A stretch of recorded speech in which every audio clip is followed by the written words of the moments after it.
Olá, meus amigos. Eu sei que já está batido falar que o intestino é o segundo cérebro, mas você sabe por quê?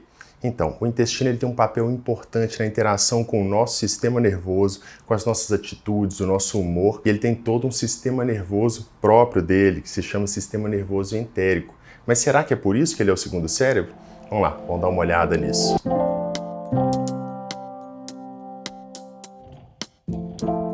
Olá, eu me chamo Marcelo Werneck, sou coloproctologista em São Paulo e Belo Horizonte. Se é a sua primeira vez aqui, lembra de se inscrever no canal e curte o vídeo, não custa nada e vocês me ajudam a fazer mais vídeos para vocês.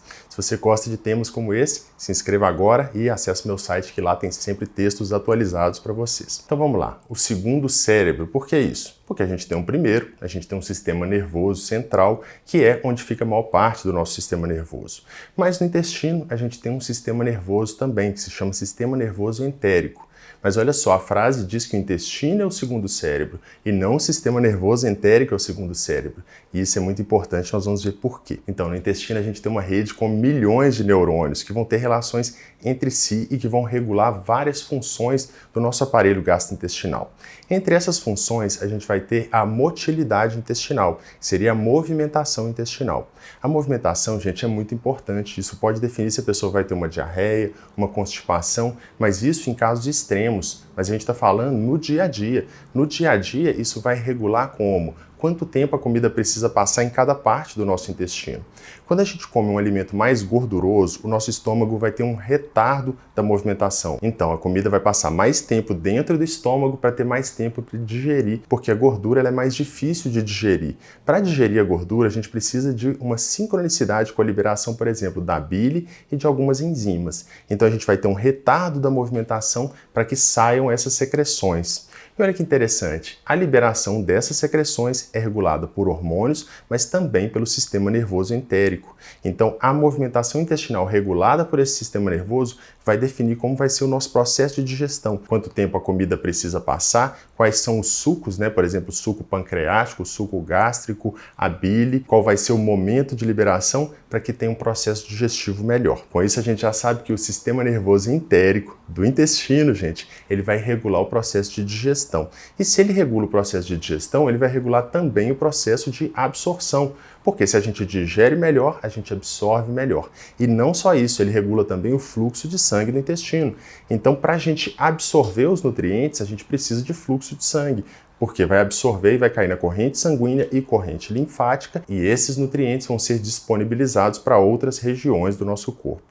Então, o nosso sistema nervoso entérico regula algumas funções e também vai ajudar no controle da imunidade intestinal, da permeabilidade intestinal, entre outras funções. Então, a gente já viu que esse sistema ele é muito importante. Mas, como eu falei, o intestino é o segundo cérebro e não o sistema nervoso entérico. Porque existe mais interação entre o nosso intestino e o controle das emoções e do nosso humor.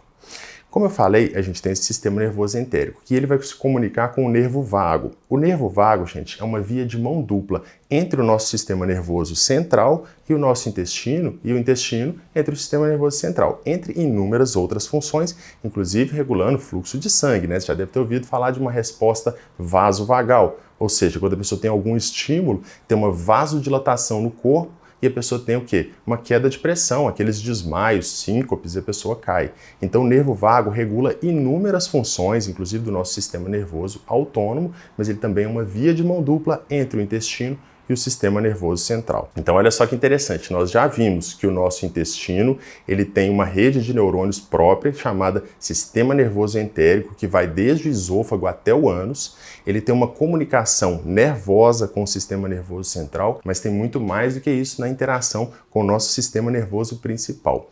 Outra interação que a gente vai ter vai ser através do quê? De compostos dentro do nosso intestino. O nosso intestino, ele vai ser o quê? O nosso contato com o mundo, gente? É como a gente vai absorver, como a gente vai adquirir as moléculas e nutrientes que a gente precisa para construir o nosso corpo. Então, o que está ali dentro, gente, é muito importante para a gente. Dentro do nosso intestino, a gente vai ter o quê? A microbiota intestinal, que seria a nossa flora intestinal, que seria composta de micro-organismos, entre eles bactérias, fungos, protozoários e até vírus. A forma como a nossa microbiota se comporta, os compostos que ela produz, vão influenciar diretamente como o nosso organismo vai atuar, inclusive o nosso sistema nervoso. Isso quer dizer que, se a gente tem uma flora doente, essa flora vai produzir compostos que vão ser absorvidos, vão interagir com o nosso sistema nervoso entérico e também com o nosso sistema nervoso central. E cada vez se sabe mais sobre o papel dessa flora no controle das emoções, do nosso estado mental e até de doenças, como doenças degenerativas, o Parkinson e até o autismo. Além disso, gente, no nosso sistema nervoso entérico é produzida a principal quantidade da serotonina do nosso corpo. 95% dela é produzida ali. Isso quer dizer que o nosso intestino está diretamente relacionado à produção do bem-estar. Olha a importância disso em regular as nossas emoções. Então nós temos o sistema nervoso intestinal, nós temos células no intestino que são capazes de produzir substâncias que vão afetar diretamente o nosso humor. Essa flora nossa, ela tem uma tendência a ter alguns tipos de micro-organismos que são mais frequentes e que a gente vai considerar como mais saudáveis, que vão produzir substâncias que são positivas para nós, vivendo num estado que a gente chama de eubiose, ou seja, são bactérias que vão produzir coisas boas para a gente e a gente fornece nutrientes e uma casa para elas. Olha que interação boa, né? Só que algumas coisas podem levar a um desequilíbrio, que a gente vai chamar de disbiose. A disbiose seria uma flora em que tem um predomínio, ou pelo menos um desarranjo daquela composição e que vai produzir substâncias que não são boas para a gente, inclusive substâncias que podem causar inflamação, e inflamação à distância. Então, o intestino estar doente ou estar com uma flora doente não vai repercutir somente no intestino, pode repercutir, sabe aonde?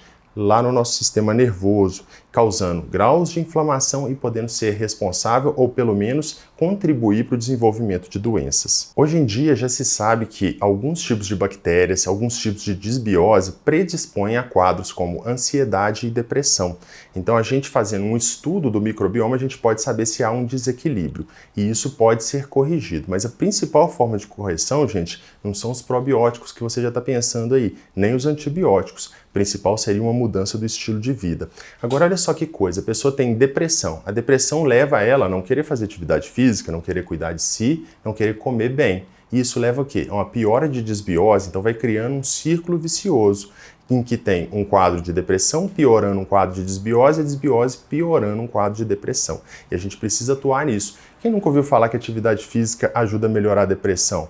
Agora tenta fazer uma pessoa que tem uma depressão grave fazer atividade física. É muito difícil, né? Então a atividade física vai ter inúmeros benefícios que vai ajudar a regular aquela flora e também atuar de outras formas melhorando o quadro de depressão, mas está atuando também no intestino ajudando nesse quadro. A mesma coisa vale para outros quadros não necessariamente relacionados ao sistema nervoso, por exemplo, a obesidade. Então deu para entender por que é considerado o segundo cérebro, porque ali tem o quê? Um sistema nervoso próprio que regula diversas funções do nosso aparelho digestivo e que vão ter repercussões no nosso sistema nervoso central e no controle das emoções. Fora isso, a gente tem uma flora ali que vai produzir compostos e, gente, quando a gente fala uma flora, não dá uma noção exata, né?